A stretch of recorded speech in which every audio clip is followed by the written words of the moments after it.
Assalamualaikum warahmatullahi wabarakatuh.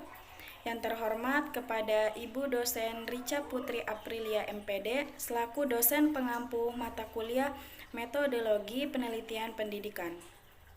Pada kesempatan kali ini saya akan mempresentasikan proposal saya dengan judul Peran Guru Pendidikan Agama Islam dalam Pembinaan Akhlakul Karimah Peserta Didik melalui kegiatan ekstrakurikuler Rohis di SMP Negeri 2 Sragi. Namun, sebelum lanjut, izinkanlah saya memperkenalkan diri saya terlebih dahulu. Perkenalkan, nama saya Leni Nuraini dengan NPM 1911010358. Prodi S1 Pendidikan Agama Islam Universitas Islam Negeri Raden Intan Lampung. Adapun pokok bahasan ini yaitu pendahuluan, landasan teori dan metodologi penelitian. Baiklah, langsung saja yaitu latar belakang. Jadi, peneliti dalam menulis proposal ini dilatar belakangi oleh berbagai persoalan, yaitu praktek pembelajaran di lembaga-lembaga pendidikan saat ini tampak jelas adanya ketidakseimbangan antara pembina intelektual dan akhlak. Pendidikan intelektual ini mendapatkan porsi yang lebih besar, sedangkan pendidikan akhlak nyaris terabaikan. Kondisi ini membuat lembaga pendidikan lebih mengedepankan perkembangan kemampuan intelektual sesuai kebutuhan industri kerja. Banyak peserta didik memiliki akhlak yang kurang baik, contohnya masih suka berbicara kotor, berbohong, mengejek sesama teman, tawuran antara sesama pelajar, keluar kelas tanpa izin, mengeluarkan baju, terlambat datang ke sekolah, bolos, merokok, tidak patuh terhadap guru, dan lain sebagainya. Perbuatan itu terjadi baik di dalam lingkungan pendidikan formal maupun lingkungan pendidikan non-formal. Yang selanjutnya yaitu fokus penelitian. Jadi, berdasarkan latar belakang masalah tersebut, maka peneliti memfokuskan pada dua permasalahan, yaitu peran guru dalam pembinaan akhlakul karimah peserta didik melalui kegiatan ekstrakurikuler Rohis. Kemudian yang kedua yaitu faktor pendukung dan penghambat dari pelaksanaan pembinaan akhlakul karimah melalui kegiatan ekstrakurikuler Rohis. Yang selanjutnya yaitu ada rumusan masalah. Jadi rumusan masalahnya itu yang pertama, bagaimana peran guru dalam pembinaan akhlakul karimah peserta didik melalui kegiatan ekstrakurikuler Rohis. Rumusan yang kedua yaitu apa faktor pendukung dan penghambat dari pelaksanaan akhlakul karimah melalui kegiatan ekstrakurikuler.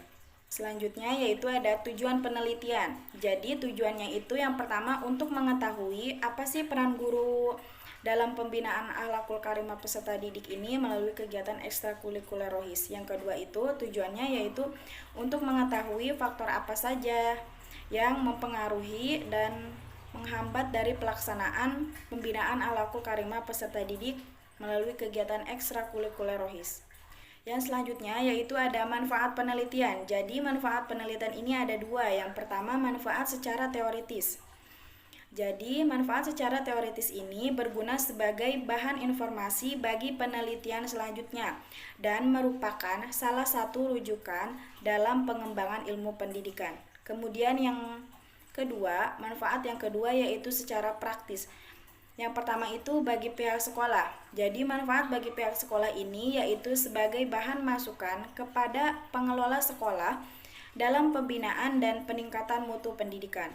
Yang kedua itu manfaat bagi peneliti. Jadi sebagai bahan pembimbing atau peneliti lainnya yang ingin meneliti topik atau permasalahan yang sama tentang peran guru pendidikan agama Islam dalam pembinaan akhlakul karimah. Yang selanjutnya yaitu penelitian yang relevan. Jadi peneliti memiliki buku panduan yang relevan, yaitu yang pertama itu dari skripsi yang disusun oleh Sri Wulandari, mahasiswi jurusan Pendidikan Agama Islam Universitas Islam Negeri Raden Fatah Palembang, yang berjudul Pembinaan Akhlakul Karimah Siswa melalui Pembiasaan Membaca Al-Quran Sebelum Belajar. Yang kedua yaitu skripsi yang ditulis oleh Hermelawati dengan judul penelitian pembinaan nilai karakter melalui kegiatan ekstrakurikuler teater SMK Nusantara Tangerang. Yang ketiga yaitu skripsi yang ditulis oleh Henry Noleng dengan judul penelitian upaya pembinaan akhlak melalui peserta didik di Pondok Pesantren Nurul Azhar Sidrap. Nah, yang selanjutnya yaitu bab 2. Bab 2 ini landasan teori. Jadi yang pertama itu peran guru. Jadi peran guru ini adalah keseluruhan tingkah laku atau tindakan yang dimiliki seseorang dalam memberikan ilmu pengetahuan kepada anak didik. Kemudian seseorang bisa dikatakan menjalankan peran manakala ia menjalankan hak dan kewajiban yang merupakan bagian yang tak terpisahkan dari status yang disandangnya. Selanjutnya ada pengertian pendidikan agama Islam, yaitu upaya sadar dan terencana dalam menyampaikan peserta didik untuk mengenal, memahami, menghayati, hingga mengimani, bertakwa dan berakhlak mulia dalam mengamalkan ajaran agama Islam yang bersumber dari Al-Quran dan hadis. Yang selanjutnya yaitu ada pengertian pembinaan. Jadi pembinaan di sini adalah usaha kegiatan mengarahkan peserta didik dalam melaksanakan suatu kegiatan pendidikan, baik secara teori maupun praktek, agar kegiatan berjalan sesuai dengan tujuan yang diinginkan. Yang selanjutnya yaitu akhlak. Jadi pengertian akhlak di sini secara etimologi menurut pendekatan perkataan akhlak berasal dari bahasa Arab jamak dari bentuk mufradatnya khulukun yang menurut logat diartikan sebagai budi pekerti, watak, tingkah laku, perangai, atau tabiat. Akhlak adalah sifat-sifat manusia yang terdidik. Kalimat tersebut mengandung segi-segi penyesuaian dengan perkataan khalqun yang berarti kejadian, serta erat hubungan khaliq yang berarti pencipta dan makhluk yang berarti yang diciptakan. Dari uraian tersebut dapat dikatakan bahwa akhlak ialah sifat-sifat yang dibawa oleh manusia sejak lahir berupa perbuatan baik, kemudian disebut perbuatan yang baik. Yang selanjutnya yaitu ada macam-macam akhlak. Jadi yang pertama itu ada akhlak mahmudah atau akhlak terpuji. Nah, akhlak terpuji di sini yaitu merupakan tingkah laku yang menimbulkan perbuatan baik sesuai dengan akal sehat dan ketentuan syariat. Yang kedua ada akhlak mazmumah, yaitu akhlak tercela. Jadi akhlak tercela di sini mempunyai arti tingkah laku yang tercela yang dapat merusak keimanan seseorang dan menjatuhkan martabatnya sebagai manusia. Manfaat memperbaiki akhlak. Yang pertama, memperoleh keutamaan di hari akhir bagi orang berakhlak mulia. Dia akan memperoleh kedudukan yang terhormat di hari akhir. Yang kedua, yaitu memperoleh kesempurnaan iman yang akan melahirkan kesempurnaan akhlak. Orang yang mukmin yang paling sempurna imannya adalah orang yang terbaik akhlaknya. Hadis riwayat Bukhari. Yang ketiga yaitu memperbaiki keharmonisan rumah tangga, karena akhlak ini merupakan faktor mutlak dan menegakkan keluarga sejahtera. Yang keempat yaitu membuat hubungan sesama manusia terjalin tentram, aman, damai, dan selalu diberikan keberkahan dalam hidupnya. Selanjutnya yaitu ada tujuan pentingnya pembinaan akhlak. Jadi tujuan dari pendidikan akhlak dalam Islam ini adalah untuk membentuk manusia yang bermoral baik, sopan santun dalam berbicara, jujur, bijaksana, ikhlas, dan selalu berbuat baik kepada siapapun. Dengan kata lain, pendidikan akhlak ini bertujuan untuk melahirkan manusia yang memiliki keutamaan atau al-fadilah. Selanjutnya yaitu ada faktor-faktor yang mempengaruhi terbentuknya akhlak. Yang pertama itu ada faktor dari luar dirinya, yaitu ada faktor keluarga, faktor sekolah, faktor lingkungan. Nah, yang kedua yaitu ada faktor dari dalam dirinya, yaitu ada kepercayaan atau agama, kedua insting atau akal, ketiga keinginan, keempat adat istiadat, dan kelima hawa nafsu. Yang selanjutnya yaitu pengertian ekstrakurikuler rohis. Jadi, ekstrakurikuler rohis ini yaitu suatu kegiatan keagamaan yang dilakukan siswa di luar jam belajar kurikulum standar untuk menyalurkan minat, bakat, serta mengembangkan kemampuan dan juga meningkatkan kualitas rohani keislaman serta membentuk akhlakul karimah. Kemudian tujuan dari ekstrakurikuler rohis ini adalah agar siswa dapat mengembangkan potensi di bidang keagamaan, memperkaya dan memperluas wawasan pengetahuan, serta mendorong pembinaan sikap yang kemudian dapat diamalkan dan menjadi pedoman hidup sehari-hari. Oleh karena itu, penyelenggaraan kegiatan tersebut dikembangkan mengacu pada prinsip pengetahuan, penghayatan, keyakinan, peribadatan, dan pengamalan. Yang selanjutnya yaitu ada kendala dalam membina akhlak siswa. Jadi, ada dua kendala dalam membina akhlak, yaitu kendala yang bersifat internal dan yang bersifat eksternal. Sumber kendala yang paling utama ini adalah internal, yaitu dari lingkungan keluarga siswa. Misalnya, kurangnya keharmonisan rumah tangga atau keharmonisan orang tua siswa itu sendiri.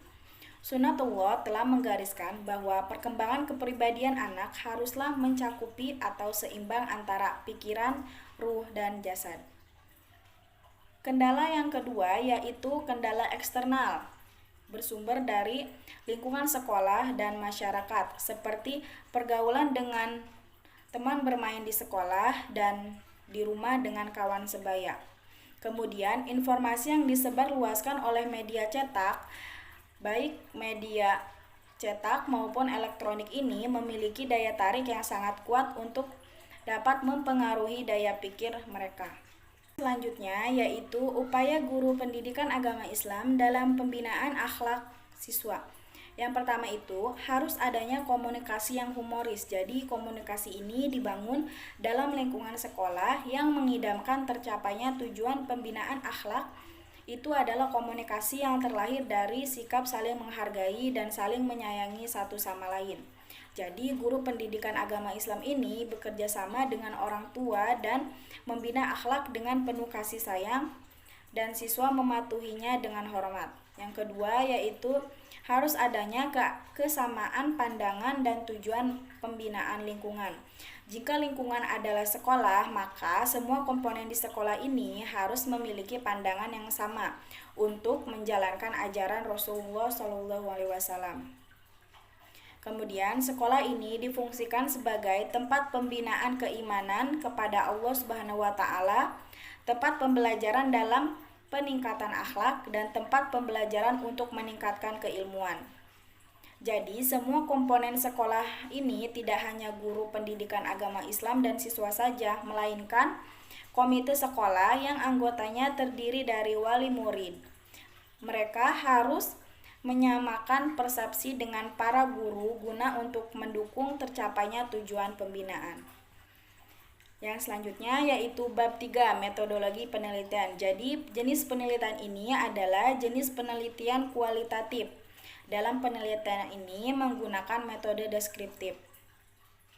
Penelitian ini hanya berusaha mengungkapkan atau mendeskripsikan fakta di lapangan dengan apa adanya.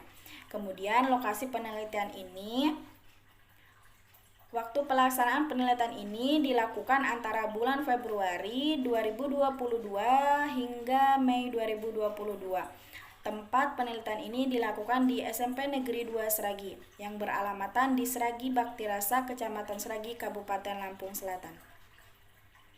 Kemudian ada pendekatan penelitian. Jadi pendekatan yang digunakan dalam penelitian ini adalah pendekatan psikologis, yaitu pendekatan yang meliputi aspek-aspek kejiwaan yang ada dalam diri, baik dari segi fisik maupun segi kognitifnya. Pendekatan psikologis ini dilakukan karena pembinaan akhlak terhadap siswa tidak sepenuhnya dapat dipaksakan dan diterapkan, karena butuh proses atau waktu yang juga tergantung pada tingkat perkembangan psikologi siswa itu sendiri. Yang selanjutnya yaitu sumber data dan teknik analisis data. Sumber data yaitu yang pertama data primer. Data primer ini adalah sumber data yang langsung berkaitan dengan objek riset. Yang kedua itu data sekunder, yaitu sumber data yang mendukung dan melengkapi data-data primer. Adapun sumber data dalam penelitian ini adalah buku-buku atau karya ilmiah. Teknik analisis data yaitu ada reduksi data, kemudian penyajian data, dan yang ketiga verifikasi atau penarikan kesimpulan. Yang terakhir yaitu teknik pengumpulan data, yaitu ada yang pertama observasi, yaitu proses yang dilakukan peneliti dengan cara mengamati secara langsung objek penelitian dari jarak dekat. Kedua ada wawancara, jadi wawancara ini adalah cara yang digunakan dalam menghimpun bahan keterangan yang dilaksanakan dengan tanya jawab secara lisan, sepihak, berhadapan muka dengan arah tujuan yang telah ditentukan. Yang ketiga yaitu dokumentasi, adalah untuk mencari data mengenai hal-hal atau variabel yang berupa catatan, transkrip, buku, surat kabar, majalah, dan sebagainya. Baiklah, itu saja yang bisa saya paparkan. Kurang dan lebihnya saya mohon maaf. Saya akhiri, terima kasih. Wassalamualaikum warahmatullahi wabarakatuh.